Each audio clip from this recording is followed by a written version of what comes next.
Good morning, students. This is my lecture number 4, subject physical education, class 12th, chapter number 3, yoga and lifestyle. And we are also going to discuss the answers of questions from lecture 3, homework.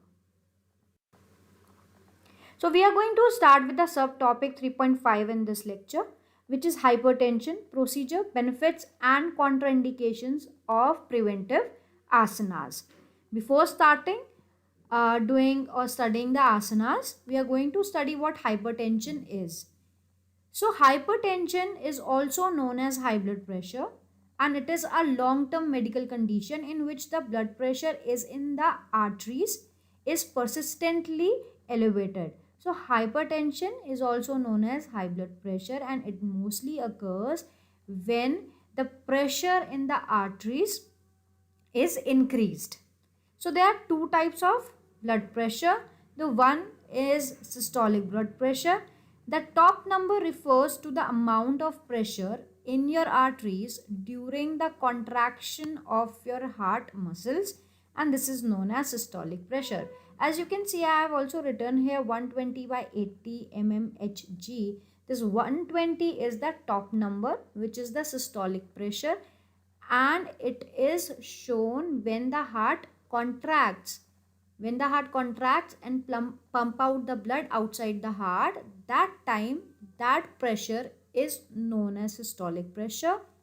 And the other one is the bottom number refers to your blood pressure when your heart muscle is between beats. This is called diastolic pressure. Here you can see number 80, that is the bottom number, which refers the diastolic pressure, and in between every contraction of the heart, or you can say in between every beat of the heart, there is a simple pause, and that pause is the diastolic pressure. Now we can also say that, see, the normal blood pressure of an adult is considered to be 120 by 80. A person whose blood pressure readings are beyond 140/90 is said to be having hypertension. So now we are going to study about the asanas which help us in preventing and curing hypertension. The first asana is Tadasana. The procedure of Tadasana is stand up in attention position, lift your arms upward, stretch your hands upward. So what you have to do is, after coming in attention position, that will be the initial position of this asana, you have to lift your arms upward and stretch your hands upward. You have to stretch them properly. Raise your heels and come on your toes. Now you have to stand on your toes while performing this asana, and continuously you have to pull up your body upwards. You have to stretch your body upward. After some time, breathe out slowly and come to the previous position. After being in there for some time, you have to breathe out, exhale, and come back to the final position. That means you have to come back to the attention position. Now repeat the same exercise for 10 to 15 times. Now the benefits are, it is helpful in developing physical and mental balance, as while performing this asana we have to stand on our toes, so it is very important for us to maintain the balance. And for performing this asana, we have to be concentrated and focused upon our body. That is why it is helpful in developing our physical and mental balance. It reduces obesity. It helps you in reducing the obesity also. It cures constipation. So it also helps in curing or enhancing your digestive system. It cures, as I said, it cures digestive problems. It improves body posture. Any kind of bodily deformity or physical deformity, it might be scoliosis, lordosis, kyphosis, it might be your bow legs. All those kind of deformities are cured or prevented by this asana, and through that it improves the body posture. It elevates sciatica.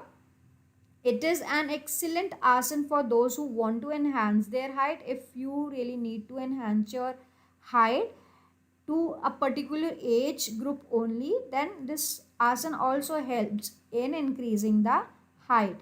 It is beneficial in treating hypertension, as we are only talking about hypertension.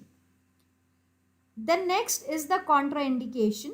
So the contraindications of Tadasana are: if you have low blood pressure, you should not do this asana. If you have low blood pressure, you should not do this asana. In case of headaches, insomnia, you should avoid doing this asana. So if you have insomnia, where you have sleeping problems, or you have headaches, continuous headache, it might be migraines also, so you should not perform this asana. Individuals who suffer from blood circulation problem, those who have problem in blood circulation such as faulty valves, should not perform this asana. Faulty valves are also known as leaky valves. This occurs when a valve does not close tightly. If the valve does not seal, some blood will leak backwards across the wall. As the leak worsens, the heart has to work harder to make up for the leaky valve. So if you have any kind of problems related to faulty valves, insomnia, headaches, blood pressure, low blood pressure especially, one should not perform this asana. The next asana is Vajra asana. It is a meditative asana. It also helps your digestive system. It enhances your digestive system. So the procedure of Vajra asana is: kneel down on the ground or floor with your knees, ankles and toes touching the ground. So how we have to do is that you have to kneel down first properly, and then your knees, your ankle and toes should touch the ground. Your toes should be stretched backward. You have to keep one thing in mind, that the toes should be stretched backward. You don't have to sit on your toes and your knee. The whole leg will be touching the ground properly, and you have to sit. Now place your palms of the hands on the knee. As you can see in the image also, that individual has placed the arm on her knees. The upper body should be straight, so the head, neck, shoulders and back will be in a single line, and they should be erect or straight. At this time, the breathing should be deep, even and slow. So you have to take even breath, slow, and they should be deep. You don't have to hurry up. You just have to put a little concentration on your breath and go deep and slow. Then expand your chest forward and pull your abdominal portion inwards. So next what you have to do is you have to expand the chest forward. You have to sit straight and try and pull your abdominal portion inside. So this is the position, this is the posture, the final posture of Vajrasana. This is how you are going to perform it. The benefits of Vajrasana.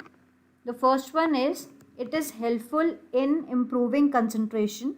So it helps you in improving concentration as it is a meditative asana. It is helpful in curing dysentery, back pain and chest disease. So dysentery is an intestinal inflammation primarily of the colon. It can lead to mild or severe stomach cramps and severe diarrhea with mucus or blood in the feces. So what you have to understand is that dysentery is a kind of intestinal inflammation in which an individual can feel mild or severe stomach cramps. The third one is it enhances memory power, as again it is a meditative asana. It helps in enhancing the memory power, improving concentration, improving your focus. It elevates the problem related to menstruation. It improves mental stress, so it removes your mental stress also. It strengthens the pelvic region, as the body weight will be on the pelvic region, and which is why it is strengthened. It cures postural defects. Any kind of postural defect can be um, cured with the help of Vajrasan. It prevents hernia and helps to relieve piles. Now, piles are collection of tissue and vein that become inflamed or swollen. It is the best asana for people suffering from sciatica and sacral infections. Now, the contraindications. The first one is a person suffering from joint pain should not perform Vajrasan. Any kind of joint pain, if an individual have joint pain, must not perform this asana. The individual who have spinal column problem should not perform Vajrasan. The third is individuals who have some difficulty in movement should practice Vajrasan but with a lot of care. The third asana is Pavan Muktasana. Now the procedure of Pavan Muktasana. Lie down on your back on a plain surface, keep your feet together and place your arms beside your body. So from the figure number 1 you can see that the individual is lying down on one's back, the feet are together and the arms are placed beside the body. In this asana, while doing this asana, take deep breath and when you exhale, bring your knees upward straight and then bend them towards the chest. At the same time, you have to press the thighs on your abdomen, clasp your hands around the legs. So the whole process you can see in the figure number 2, 3 and 4 where you have to bring your legs upward all straight, bend from knees, bring your knees towards the chest or bring your thighs towards the chest and press your thighs on your abdomen. Hold the asana when you breathe normally. So you have to hold this asana and breathe normally. Now you don't have to take deep breaths. Every time you inhale, ensure that you loosen the grip. So it will be easier for you to inhale. So that is why it is said that you have to loosen the grip. Don't make it very tight because it might cause you problems in inhaling. Exhale and release the pose after you rock and roll from side to side about 3 times. So next what you have to do, you have to exhale, release the pose, come back to the initial position that was seen in figure number 1. And before you exhale and release from the position, you have to rock and roll side to side for about 3 times. Now the benefits and contraindications of Pavan Mukta Asana. The first benefit is it eases the tension in lower back. Second, it enhances the blood circulation in pelvic region. As while doing this asana, the pelvic region is used. That is why the blood circulation of that particular region is enhanced. It helps in reducing the fats of thighs, buttocks and abdominal area. Fourth one is it strengthens the abdominal muscles. It also massages the intestines and organs of digestive system, which helps in releasing the gas and thus improves digestion. The fifth point is it relieves constipation. So it helps in reducing the fat from the regions or from the organs or from the muscles which are actually used while performing this asana. It also helps in enhancing our digestive system. Contraindications are if you are suffering from heart problems, hyperacidity, high blood pressure, slip disc and hernia, you should avoid this asana. Pregnant women should avoid this asana. If you have had an abdominal surgery recently, you should avoid doing this asana. Individuals suffering from piles should avoid this asana. So these are the basic problems. If anyone having all these kind of sufferings or disease or illness, they must not perform this asana. The fourth asana is Ardha Chakra asana.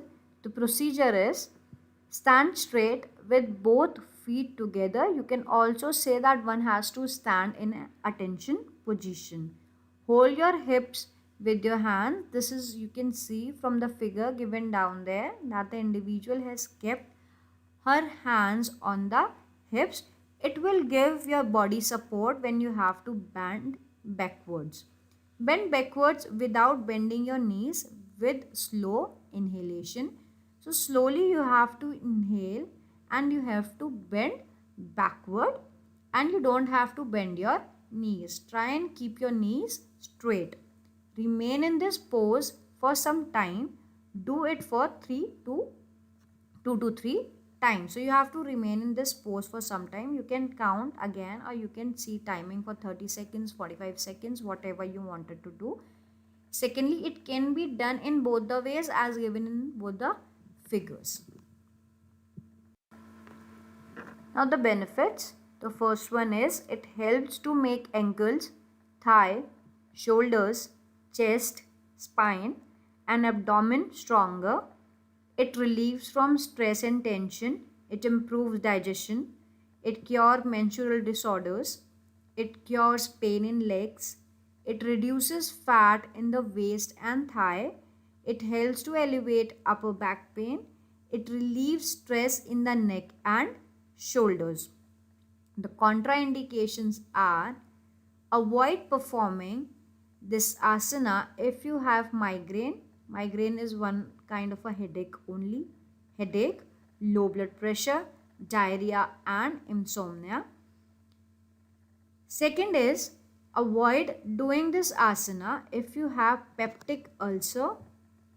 Now the peptic ulcer is a lesion. Lesion is a damaged organ, a region which is damaged in the organ, in the lining of the digestive tract, typically in the stomach, caused by the digestive action of pepsin and stomach acid.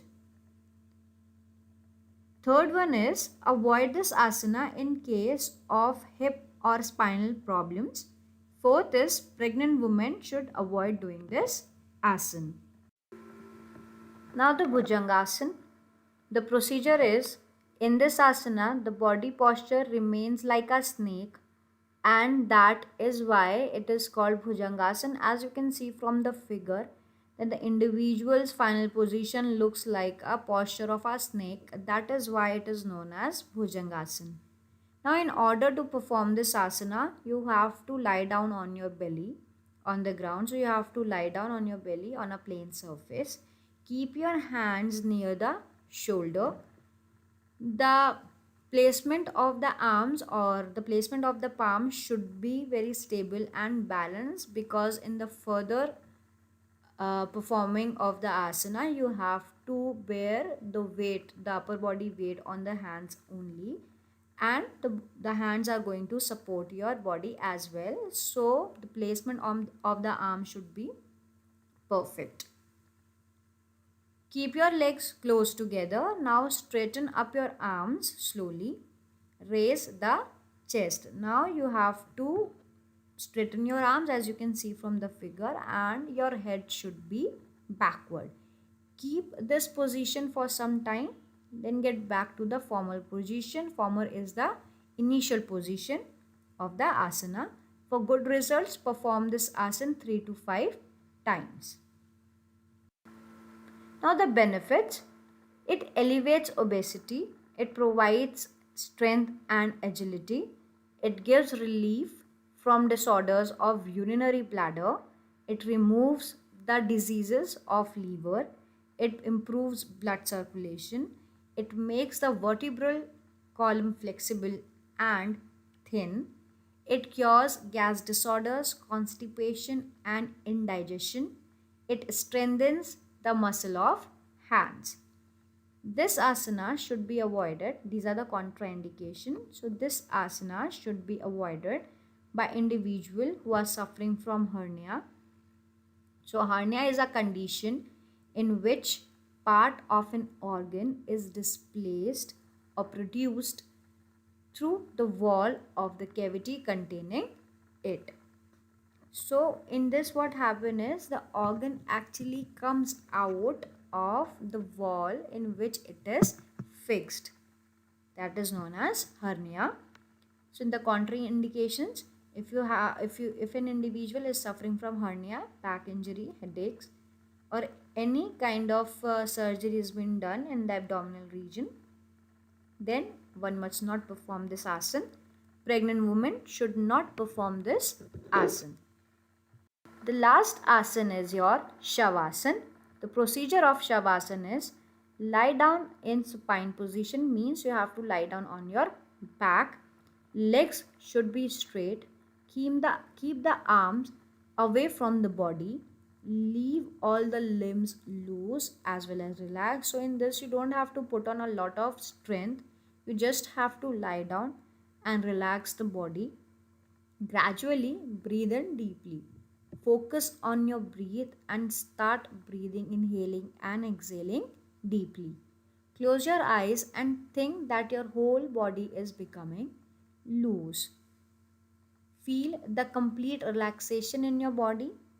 Remain in this position for 10 to 12 minutes. So what you have to do is you have to close your eyes and think that the whole body is now becoming loose and the body is now feeling relaxed. So in this asana you need to try to relax your body, stay out of any kind of stress or tension, relax your body as well as your mind.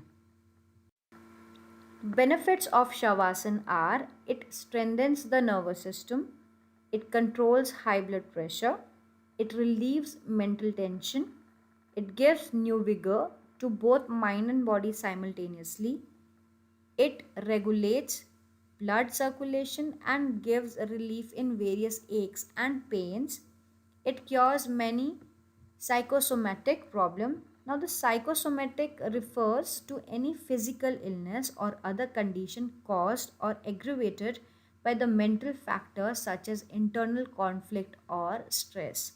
There are many people, those who are stressed out or in tension or in depression, they also start having physical illness or diseases because of this stress and tensions. That is known as your psychosomatic problems. It helps to cure many cardiac problems. It relaxes and calms the complete body. It improves concentration and memory. It increases energy levels. The body relaxes and goes into a deep meditative state, which in turn repairs the cells and tissues and releases stress. So, Shavasana have a lot of benefits. It not only give benefits to you as a physically factor, but it also provides you benefits mentally, as it strengthens our nervous system, it relieves from mental tension, it may cure psychosomatic problems, it also relaxes and calms the complete body, it improves concentration and memory. So Shavasana have both physical and mental benefits. Now the homework for the lecture. Question number 1 is: what do you understand by systolic and diastolic blood pressure? Question number 2: write the procedure of Ardha Chakra Asana. Question number 3: what are the benefits of Shavasana? Write any 5. So you just have to write any 5 of the Shavasana's benefit. Question number 4: explain the procedure and benefits of Tadasana. Now we are going to discuss the answers which were given in lecture number 3. So question number 1: define asthma. Now the answer is: asthma is a disease of lungs in which the airways become blocked or narrowed, causing difficulty in breathing. Question number 2: explain the procedure of Parvat Asana. Answer: procedure of Parvat Asana is: sit in Padmasana or lotus pose, stretch your arms sideways and bring them over your head slowly. After that, let your palms touch each other. Then stretch your hands well without bending your elbows. Keep your spine erect. Question number 3. Explain the procedure and benefits of any one asana to prevent diabetes. Here I have explained Pavan Muktasana, but you can explain any of the asana which is related to diabetes. So the procedure of Pavan Muktasana is: lie down on your back on a plain surface. Keep your feet together and place your arms beside your body. When you exhale, bring your knees towards your chest. At the same time, press your thighs on your abdomen. Every time you inhale, ensure that you loosen the grip. Exhale and release the pose after you rock and roll from side to side for about 3 times. Benefits of Pavan Mukt Asana are: it eases the tension in lower back, it enhances the blood circulation in pelvic area, it helps in reducing the fats of thighs, buttocks and abdominal area, it strengthens the abdominal muscles, it also massages the intestines and organs of the digestive system, which helps in releasing the gas and thus improves digestion. It relieves constipation. Question number 4 was: write down the benefits and contraindication of Matsya Asana. Answer: benefits of Matsya Asana are: it is helpful in curing back pain, knee pain and tonsillitis. It also cures the defects of eyes. Skin diseases can be cured if we practice this asana regularly. This asana is helpful for the treatment of diabetes. It helps in relieving tension in the neck and shoulders. It provides relief from respiratory disorders by encouraging deep breathing.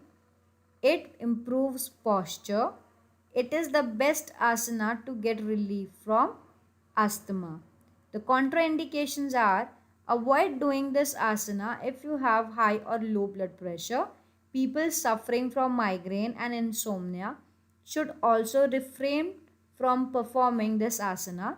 The individuals who have neck injury or lower back problems should not perform this asana. So this is the end of lecture number 4. Thank you.